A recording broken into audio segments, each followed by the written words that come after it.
So we were talking about Elmo, which is going to be a topic today, and the Elmo voice. And I said I could do an Oscar voice. And then I remembered it's actually Cookie Monster is the voice that I think I can do. I'm not saying I'm the best at it, or I'm Jeff Passan Elmo, or I guess Chris Cody, who's kind of like Kirkland brand Jeff Passan here, but I can try.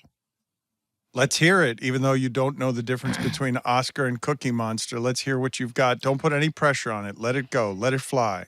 Oh, Lord. Oh, no. What was that? Oh, no. Okay. Brock Purdy isn't a game manager. He's a game changer. That was good. That Why is are you looking at me? That is bootleg Yoda. That's Grover. It's something between Yoda and Grover giving football analysis for some reason.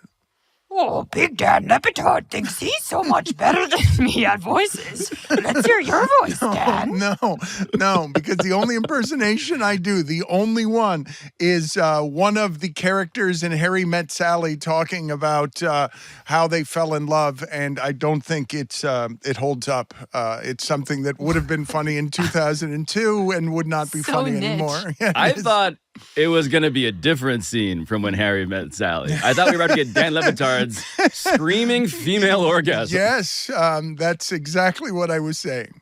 I could do Cookie Monster recreating the scene in When Harry Met Sally. I'll have what she's having. I'll have what she's having.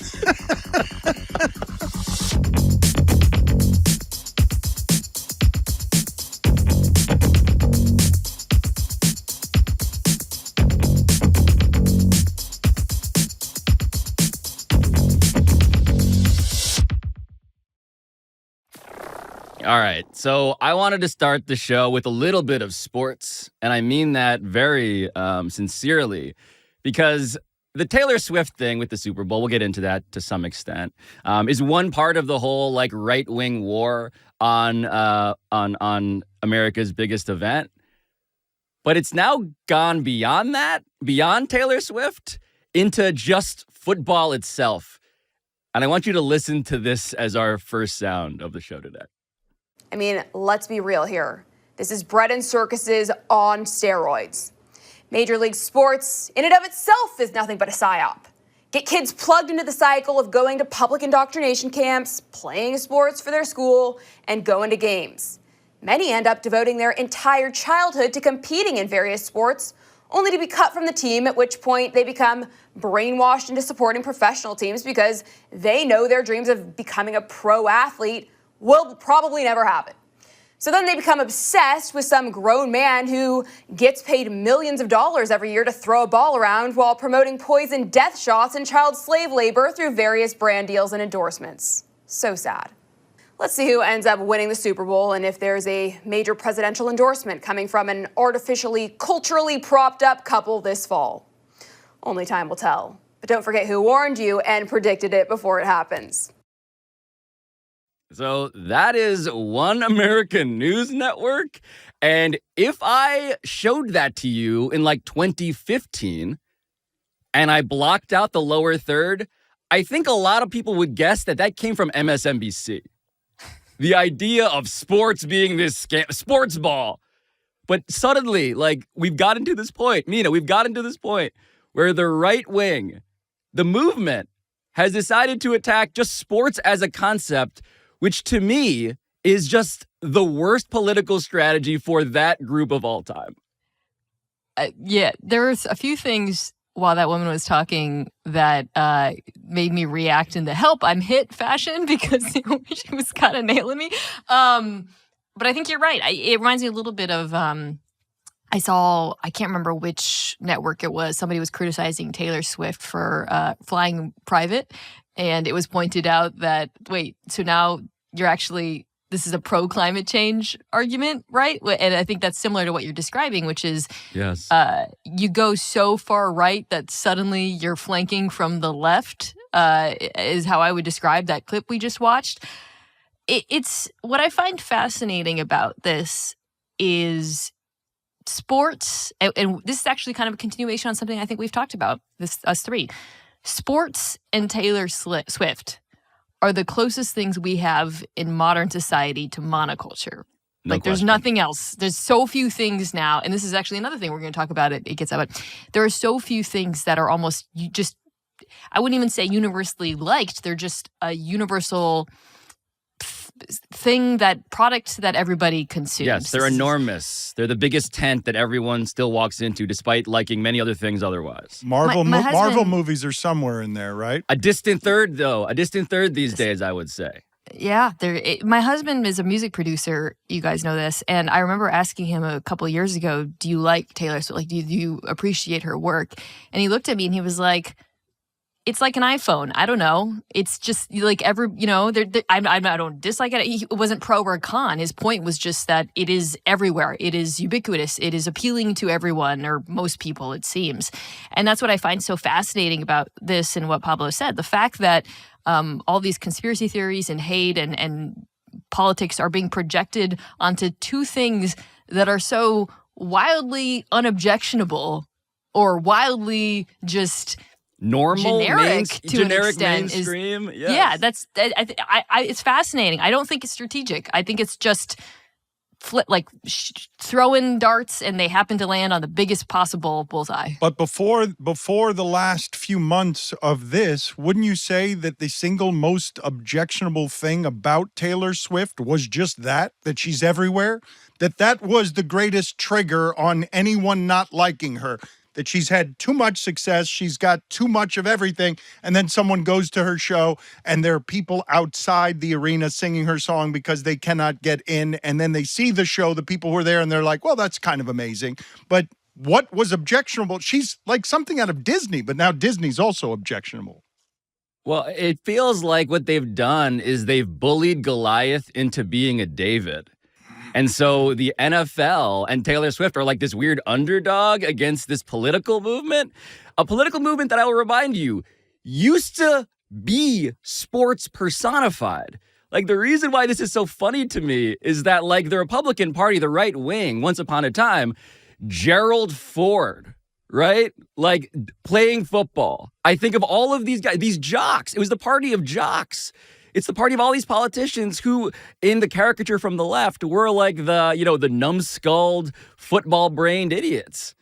And now what we've done is come all the way around. It speaks to just I think I agree with Mina. It's just like a non-strategic decision, but it also just feels like an incoherent one. Well, you say and this, a weird one. But you say this, Pablo, and Mina, help me with some of this, because I keep saying, no matter how some of these arguments continue to stupefy me, the way that they go, I keep saying in this echo chamber some version of this is funny to me or this is dumb. But in the other echo chamber, it is not. And I'm confused by how it is, even as it becomes more and more difficult to have moral consistencies along all of these lines before you find conflict. I am confused that the other side would listen to what we're saying and just simply argue, no, you're funny and you're dumb the way that you're doing this. I think this is not strategic.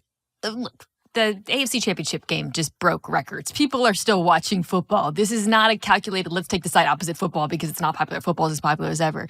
I think, however, what is happening is if there's any strategy, it's less about a coherent political stance or an argument, but the strategy is to see, here are the two of the remaining things in culture that move the needle. Let's ride that wave. Because right now, there are so few things that everybody talks about. And some of that is due to the, fragmentation of culture, as we kind of talk about. Some of it is, if I hop on social media, I am directed to Travis Kelce content, Taylor Swift content, and football content. So naturally, people who are in the business of getting eyeballs, that matters to them more than, electing a candidate. The people who we're talking about who are making this argument, they want to get eyeballs, they want to get attention, they want to ride that algorithmic wave. They are seeing And this is the strategy aspect of it. Oh, if I talk about these 4 topics that everybody is talking about right now, it doesn't matter what kind of boneheaded, insane conspiracy theory I graft onto it. I will go viral. I will get attention. I will join this movement. And I think that is what is motivating this more than anything, Pablo. Yeah, look, I want to, a tip of the cap to Dan for pointing out that somewhere there's a different echo chamber, and we should be acknowledging the ways in which we are talking to each other, and we generally agree fundamentally on like the bottom line principles of this thing.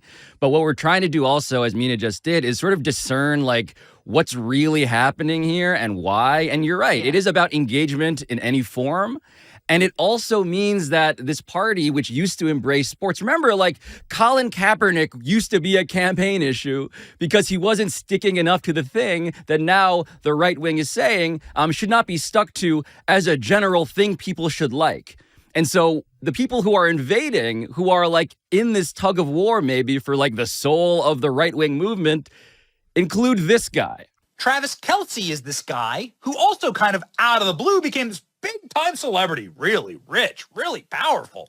Why? He's a tight end. He's like a glorified lineman. That doesn't make any sense. Tight ends aren't famous people in football. What are you talking about? What world are we living in? Sure seems planned. Sure seems like something that is like concocted in order to accelerate the fame of these two people, get them to the Super Bowl, the largest screens on earth. Do you know how little you need to know about sports and talking to a microphone for me to feel like a jock in comparison to you? Like, that's Benny Johnson, one of these influencers that is now very popular, Dan. And that dude doesn't know shit about sports in any way. And that's the party that the former grift that, again, campaigned on keep sports pure. These guys just don't even like it, even vaguely. You say this, but I'm assuming that the 2 people we have shown have followings that probably aren't enormous coming here followings to do anything other than end up in the comments and do the trolling that so many people enjoy doing, because there are a lot of lonely people out there addicted to their devices who enjoy having a voice in these forums that perhaps they do not have in other places. And I want to again press you guys on, because I did some of this on our show this week, and I am genuinely confused by it. I thought Taylor Swift was just benign. I don't think her telling people to vote is anything controversial. I do feel and see the undercurrent of a party that seems to be anti-woman in a lot of very obvious ways, going after a woman who has powerful young women in her influence and can actually be someone who uses that power in a way that is threatening. Because where we are right now, anyone who has power right now in these calls for equality that I keep saying sound like threats becomes a threat to the people who are armed and are used to having that power. So anybody in those instances can become Taylor Swift if they simply ride against you politically. It doesn't even matter who they are. They are simply a vessel for trolls to attack because it's on the other side of something. And no matter who's talking about this, they all have their armies and no one's coming to the other side. No one's being persuaded. No one's changing their minds. There aren't even fence sitters anymore. I think there are a lot of fence sitters. They're just not online. But I also think, Dan, you hit on something that we should acknowledge, because Pablo and I were talking about the creator side of it. Like, why are these people making this argument? And we're both very cynical. We're talking about how they're just trying to surf pop culture waves and get eyeballs. And I think that's true. However, you have hit on something in your points about misogyny and why Taylor Swift in particular, that I do think we also, Pablo and I, we have to acknowledge, well, why does the argument work? Like, why is it works in part because of the fame and you're riding this wave, but it also works because of there are undercurrents of misogyny and gatekeeping and this feeling of having masculine spaces invaded that I think do underlie a lot of the bad feelings. And there are people who have bad feelings about seeing Taylor Swift for 0.5 seconds on their TV screens. I don't think it's a straw. Like, it's so funny. This thing is so monolithic now that Colin Cowherd has become like the feminist icon. No, Mina, for Taylor Swift fans. this is my. I don't mean to interrupt you like so many of these people would like to force Taylor Swift to stop talking, but that's okay. exactly it. No, like the Colin Cowherd, okay, has become this icon to Swifties because he actually is seeing the marketplace clearly. There's a lot of really weird, lonely, insecure men out there. The fact that a pop star, the world's biggest pop star, is dating a star tight end who had one of his greatest games ever, and a network puts them on the air briefly, that it bothers you, what does that say about your life? And this is where the fence sitter stuff, I think, is actually quite relevant. I think there are a lot of people who love sports. Okay? There are a lot of people, forget about Taylor Swift. They just love sports. And when they hear a guy talking about a tight end, clearly this no-name has become an engineered product by the Biden administration, they're like, oh, wait a minute. I can't even swallow this bull. Right? It's not a political take. It's not a conspiracy. It's something that they know so intuitively and obviously as a fan of football that they're like, oh no, I think this is bull. It's embarrassing.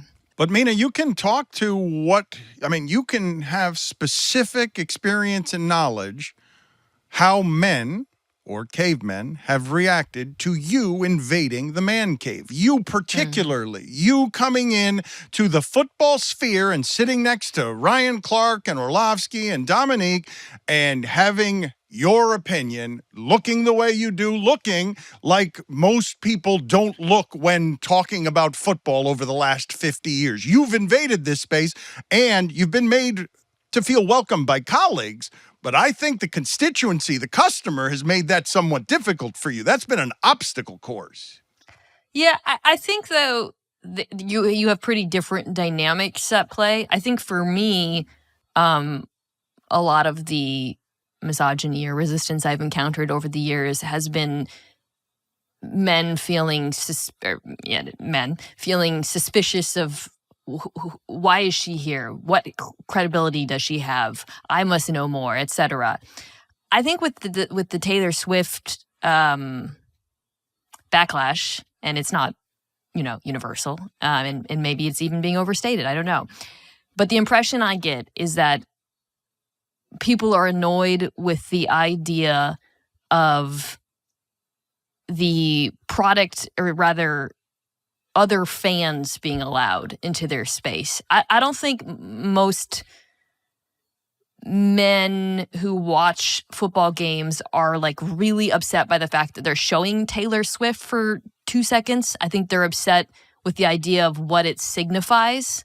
Oh, other people are now being allowed in here, or the product is being diluted in some ways. I think that's kind of a different phenomena. That's normal with like bands and stuff, right? That you're attached. You think that's what's happening there? You like this indie band, and all of a sudden they become more and more popular. Football's a funny one to do this with because it's like the Rolling Stones or the Beatles. Exactly. It's not an exclusive club. I feel like when these morons, these misogynists, frankly, when they get mad at Mina, they don't eventually get radicalized into hating football itself. Like that is where like the ceiling on that as a coherent approach absolutely falls short. And actually, the coward thing was so funny to me, Mina, because it was just like the easiest layup of like, oh, wait a minute, one of the sportsmen are going to like elevate our queen. And I just want to help Dan get a version of that. How can we strategize on a take that Dan can say in a Dan similar can tap fashion? into the Swiftie audience? You're doing the same calculus that Ben Johnson and that weird OAN lady did, by the way, in doing this. Oh, but Pablo, work. Pablo loves the idea that the entire world has turned attention into currency. Pablo, they'll take his shirt off. He's like, yeah, slather it all over my chest, all over my nipples. Attention, currency? I'd love to be there. You're trying to get me somebody that elevates me that way while secretly strategizing so that Pablo finds out has that particular viral appeal. I mean, I see through you. I'll show a nipple. I just think it's funny. We're in a world, look, you wake up in 2024 and the face of math is Dan Campbell. And the face of ball knowing, relatively speaking, is me. Because I know that Travis Kelce is good at football. Okay, but you guys say What a this. life. No, but you What a guys, life. the part that we explored some on our show this week, when Mina's talking about fandom being earned, the idea of that I actually understand. Jets fans looking over at the Swifties and being like, really? You just got here. You don't know who Travis Kelce is. You think Colin Cowherd's a silver fox, and you get to play in the Super Bowl 6 minutes after you got here? I know. How did you literally? You just showed up and you're rooting for the best team in the NFL. You won 2 road playoff games. You think that's normal to go just, hey, let's go through the playoffs with the best quarterback and the best tight end. And even though we're the underdog, we're going to win road playoff games. A glorified lineman.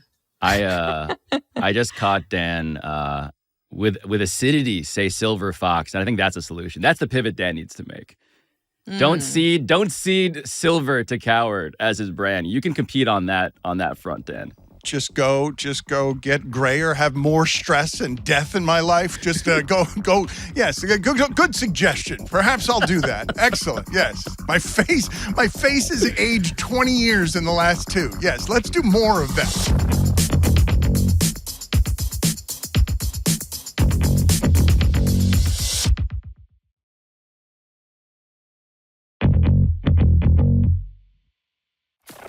The story that I sent to you guys, wanting to discuss it, is from The New Yorker. The title is How to Have a More Productive Year. It's by Cal Newport, who is a professor of computer science at Georgetown, I think? Yes, Georgetown University. So it's about time management and productivity, and he gives some advice. He talks about the history of productivity books, how-to books in the space over the years, how they've evolved.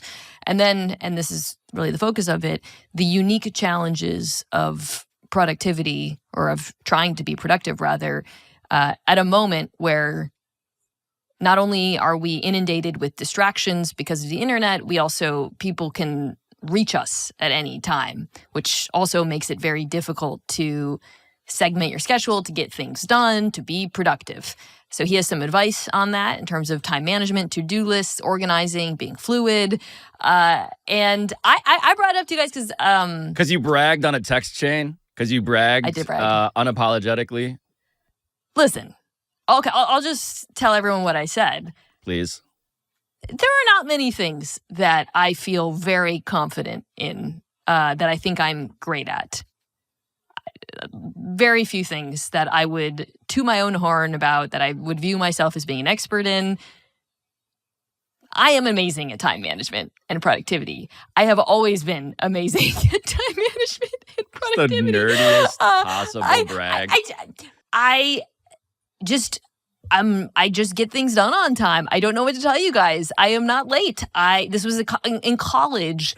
I'm going to lose a lot of people here. I was the student who seethed whenever professors handed out extensions, because I would be watching, being like, well, some of us got this done 2 days early because some of us know how to do schedules and manage their time. And here you are handing out extensions to everyone, and the class is cheering because they got another 24 hours. And meanwhile, I'm like, what?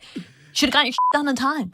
So I enjoyed this article because I thought his tips were good. But I also think he was correct in the writer in The New Yorker in explaining how difficult it is right now to be productive, which is interesting because, people work from home, they work remotely because of technology. You have all these tools at your disposal to get work done on your own time and to organize that work. But I think the challenges outweigh the pros of technology. And I was curious to hear your guys' thoughts as inferior time managers. Well, I'm curious what Dan hears when Mina is bragging about how she doesn't need the extension. And truly the worst perspective to have is celebrating.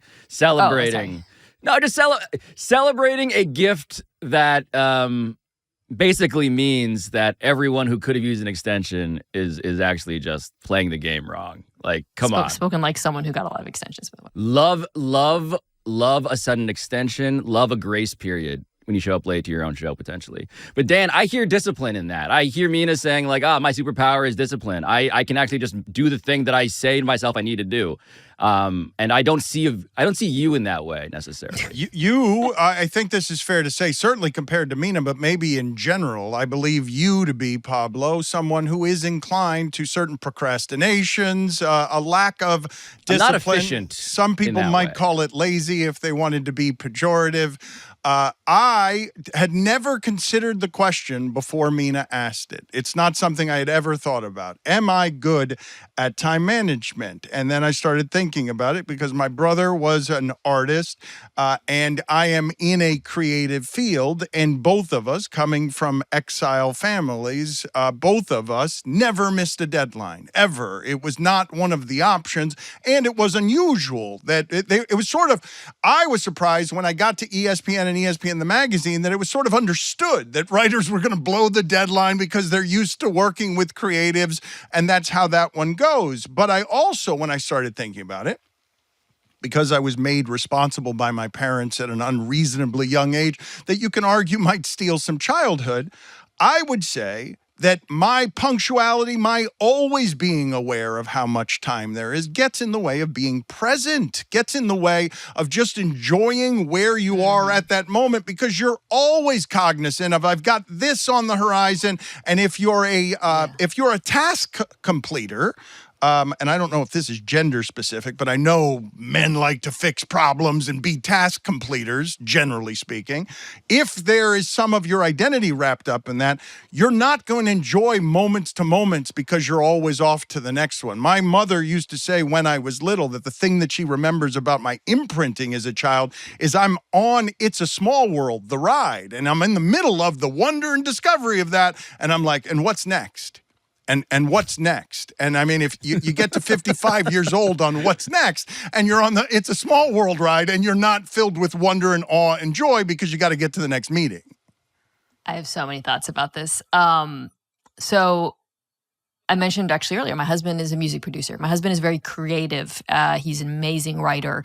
He is not good at time management. He has asked me for advice he gets overwhelmed by schedules. There have been moments where he's at the end of the day, he's just like, I just couldn't get all of it done. And I went down this rabbit hole and I don't understand how you're done at 5 p.m. every day. And I'm happy to walk you guys through my system if anyone wants to know. But he gets really frustrated by it.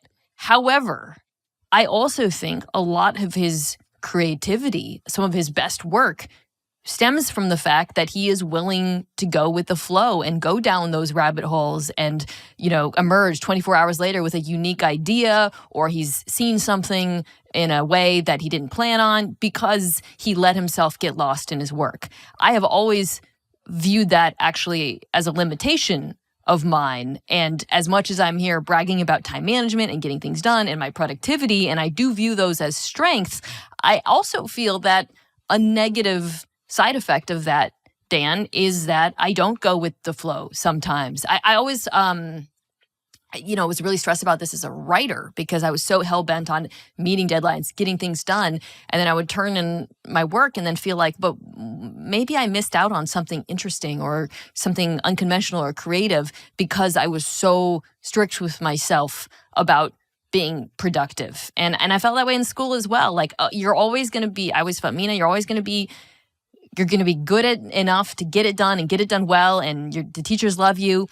But then I would look at someone else and be like, you don't really have that creative genius that, Bobby has or whatever. So, I think there's positives and negatives that come with being very productive. There's a TED's talk in there somewhere about the freedom to get lost, the freedom to just lose your way and find a new idea because you're painting outside the lines, outside of discipline and structure.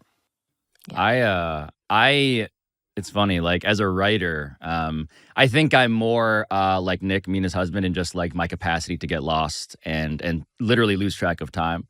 But I remember as a writer, some of my own drawbacks are just about when my brain is good to move on.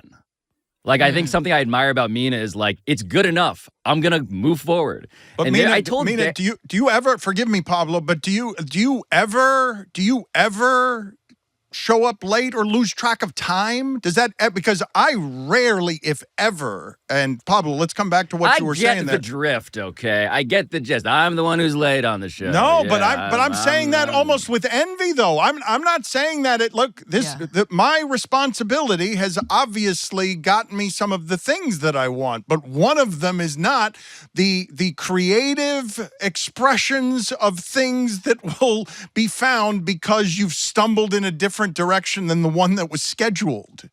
I think, Dan, you might actually share this quality with me.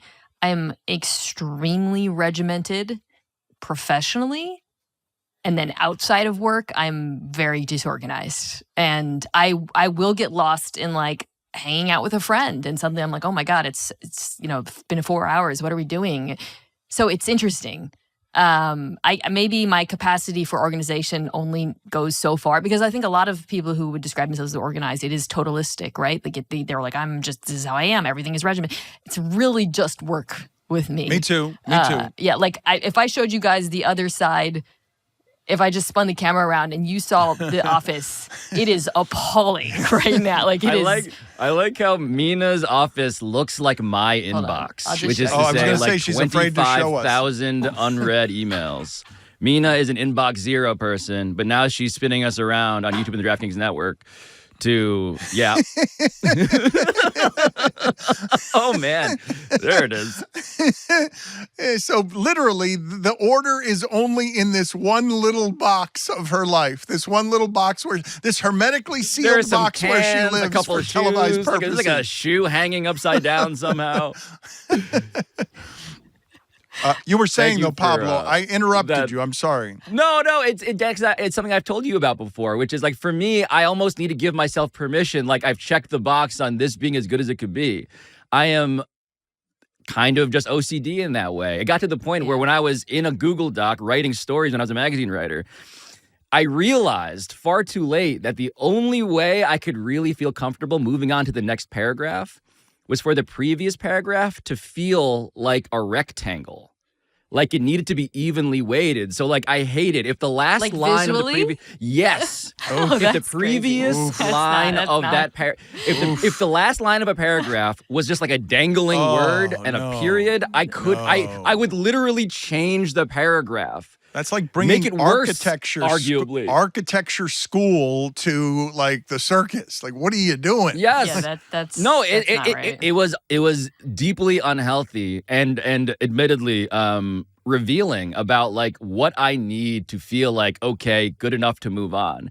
And I ended up conceiving of an entirely artificial, counterproductive rule, which was it needs to feel geometrically symmetrical, and I like it's just I am that guy, but also the guy with 25,000 unread emails. Like that's what's happening in here. You know me, I'm an inbox 20 or less person. Are you able to manage like the understanding and acceptance needed with your husband to sort of tolerate that he's the opposite of this? Not even tolerate it, just meet it with compassion at all times, even though it's not you at all? I have, although we've had to communicate through it and so that I can meet him where he is and he can meet me where I am. This is probably the most I've ever talked about my marriage and my husband, but this might be helpful for anyone where one person is very time. My wife, I should say, my wife is the opposite of me. Super regimented, always on time, highly organized, type A in that regard. So, something that we would sometimes like that would bother me is if he'd say he'd be home at a certain time and then would be home late. And what I had to explain to him was I'm not upset because you're late or because you're working or whatever. I'm upset because you set incorrect expectations. No, this is if I can give one piece of advice, like this is it for people who have these types of relationships. All you have to do is just not say you're going to be home at the wrong time. Just tell me, be like, I don't know when and I'll be like, fine. In my to-do list, I will change that to reflect that. My expectations will be set, and I will be happy. I don't care if you're late. I just don't want to have my schedule with. And once we realized that and started communicating about it better, we never have any issues about punctuality. I just personally hate that I've created a podcast where I get nagged by my wife through the vessel of my friends. I cannot imagine how frustrated your wife is daily that you are a professional communicator. It's and unfortunately you didn't learn this lesson from her, where I'm guessing you are constantly failing to meet expectations that you've raised to an unreasonable level. I am constantly home in 5 minutes. 25 minutes ago. That It's a disaster. It is hard to love that, Pablo. It is hard to love that. The worst. She should be allowed Love a physical me. leash on you, is what she should be allowed, given how frustrating that must be.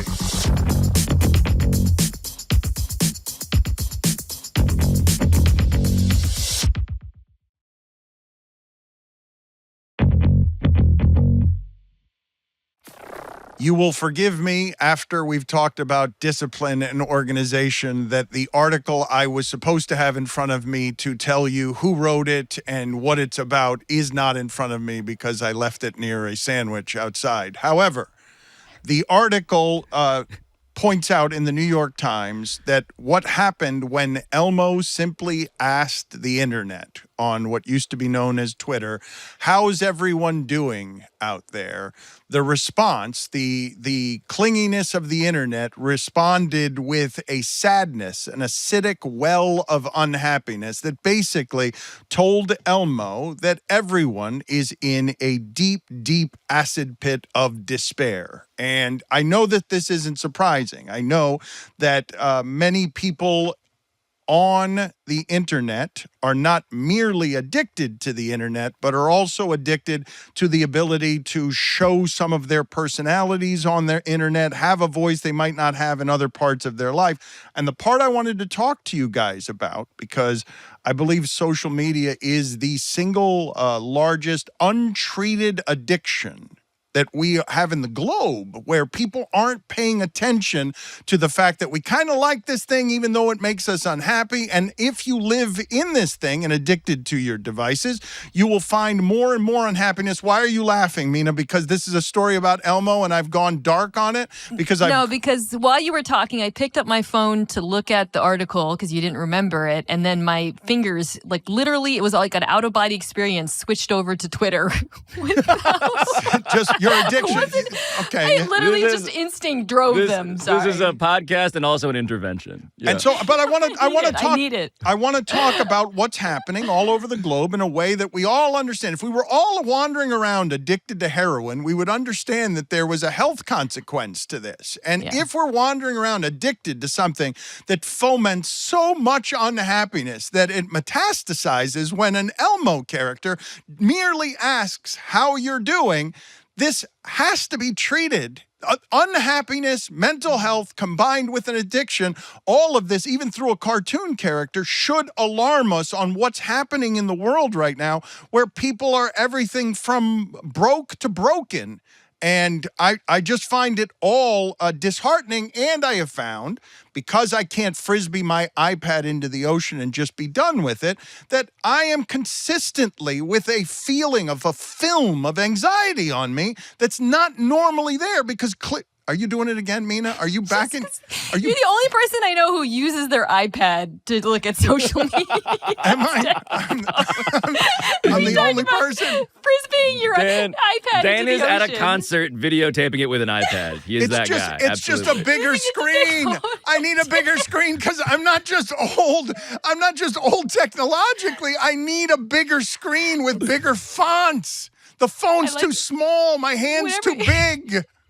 Whenever he sends text, and it's always an inventor to what account is it going to come from? I assume if it comes from your email, you've typed it on your iPad. And all you got to know about his email. This is about. This is not what this is about. AOL. Oh, stop it! I've got a Meadowlark Media email now. I've got a Meadowlark. I've graduated from AOL. But occasionally I'll slip in there if I'm on the iPad. That's not what this is about. That's not what this is about. Stay on point. Do not point your finger at me and laugh at me. Do not point and AOL. God damn you. We're interrupting Dan's presidential campaign speech by laughing at him. Am I wrong?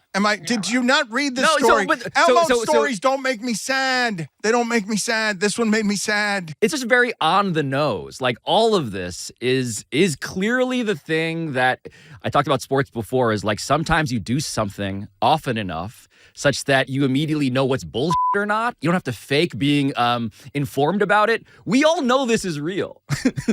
And it does take a cartoon character to be like, yeah, the accidental therapist where everybody's actually saying the truth while joking. Earlier, I was talking about time management. I think we have to say, everyone has to be very, like everybody. If you are concerned about time management, you have to explicitly reckon with the way time management affects social media affects your productivity and strategize around it. I think the same thing applies with mental health, sadness, the way being on our phones affects our brains. There needs to be more education around this. We need to be strategic around it. It feels like for the last 15 years or so, it's kind of been the Wild West where this thing has slowly taken over our lives, but we haven't had that many conversations about how to deal with it, how to regulate it, how to be more careful with it. And I feel like now it feels like we're kind of beginning to think about it. Like Pablo, I have a kid now. I hope that in school this is taught. Like, I hope that teachers are thinking about it. I hope that mental health people are thinking about it, because everything is different now. And you can't just take it for granted that you can go on living your life the way we did before, when the way we interact with the world is so different. Well, the scariest thing that happens as the father of a daughter is just how immediately obvious operating an iPad is to her. Right? It's old people and little kids who love tablets, and it's just intuitive. And that belies, I think, the larger truth, which is that human beings, despite that ease, we're not meant neurologically to consume information like this. I just can't come up with any other answer other than we weren't meant to be like this. But even the most time-managed people like Mina, we're not meant to manage all of these morsels of information. I think that's revealing about who can handle this. Beyond that, though, right? Because if you have a parenting blind spot, and I don't have kids, but I would imagine that these devices are excellent babysitters, and you should be disciplined about how early you put this in a child's hands. But when we were talking about this a moment ago, and I was thinking of the effect that it has had on me as someone from the AOL age who is a formed adult, if it's this corrosive and contaminated to someone who knows what he wants and needs at this age, what is the impact of this thing on teenagers? What is the impact of this thing on younger people? When you talk about not having the tools, the education to properly identify this, if I told the audience right now, do you realize that everyone listening to this that you know is addicted to something we know is, at least in part, unhealthy? If it was anything other than social media, there would be alarms going off all across the globe on this is a huge crisis. This is a crisis for future generations, because this is so corrosive and it is so unknown in spots that we are rotting our young people. Because I'm telling you, I have difficulty with it when I'm a otherwise confident, formed adult that finds myself plagued by certain anxieties that weren't there before. They just weren't there, that this thing is responsible for. It is still unappreciated, I think, how significant of a problem it is, to your point, Dan. And I just speaking for myself, there was a point last year where some people were making videos about me or whatever, and I was looking at it and I broke down in tears. I remember I was about to go for a run, and I sat down and I opened my phone and I looked at it and I started crying. And then I remember I called my friend Mike Golick Jr. and he kind of talked me down. And after that, I changed it so I could no longer see what people I don't follow say about me. And you not, it probably increased my happiness from that point on by like 25% in real life. And I bring up this example to sort of, I guess, get at where I think we have to go, which is we need people, experts, teachers, parents, whatever, to develop these types of strategies for everyone. That's just a concrete example of something I had to have like an intervention in how I use the internet because it was affecting my mental health. I think those sorts of strategies are needed for children, teenagers, adults, because it feels like a crisis to me. It makes me long to come full circle here for the days of AOL. Yeah. Where there were like walls around our audience. One of the issues, of course, is that like everybody's perpetually talking to people they don't mean to talk to. And we're now also overhearing conversations that, in Mina's case, were deliberately meant to torture her. But even the ones that aren't targeted at us can be exhausting and affect how... There was that chart recently that was staggering about Gen Z, men and women, boys and girls, just the political divergence of boys becoming conservative, girls becoming liberal along these just standard political axes. And I have to imagine that just the way that the algorithm is sorting us like an evil sorting hat, we don't want that. We don't want that degree of difference. And it reminds me that like Mike Golick Jr. is a great person to call in that circumstance. And he's maybe second only to this person. Elmo wants to know why everyone is so angry. Elmo has been pondering the secret sadness hiding inside everyone living in modern society. And what Elmo wants is everyone to be happy. But we live in a dystopia where everyone assumes everyone is lying. And the only thing I believe is that everyone is sad. It makes Elmo regret capitalism. Elmo wants to burn capitalism to the ground. Who will join Elmo in the revolution? Because Elmo is tired of this shit. Whoa. Chris, nailed that. I mean, sorry, Elmo. Yeah, thank you. My bad, yeah. That was really good. That was shockingly good. Shockingly good. Not as good as my Cookie Monster. God. 10 takes. It only took 10 takes.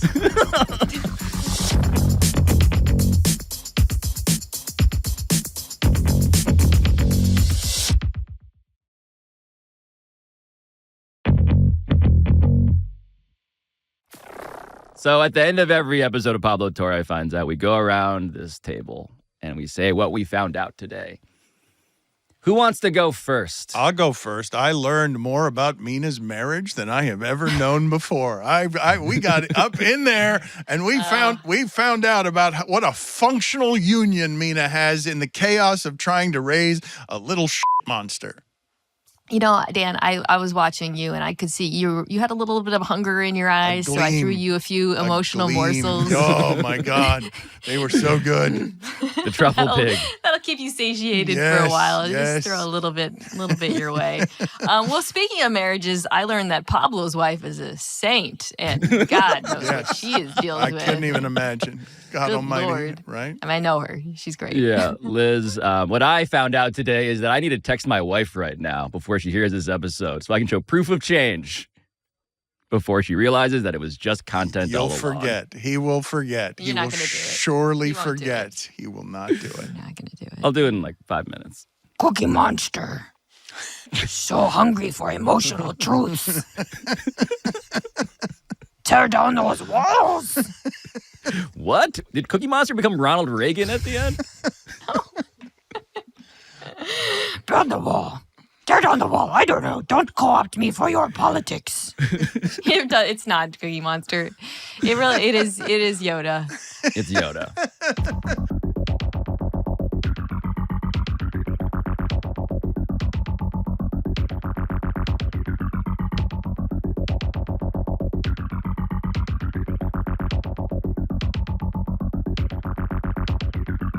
But speaking of people that I need to immediately say thank you to, Pablo Torre Finds Out is produced by Michael Antonucci, Ryan Cortez, Sam Daywig, Juan Galindo, Patrick Kim, Neely Lohman, Rachel Miller-Howard, Ethan Schreier, Carl Scott, Matt Sullivan, Chris Tuminello, and Juliet Warren. Studio engineering by RG Systems, post-production by NGW Post, our theme song by John Bravo, and we will all talk to you next week.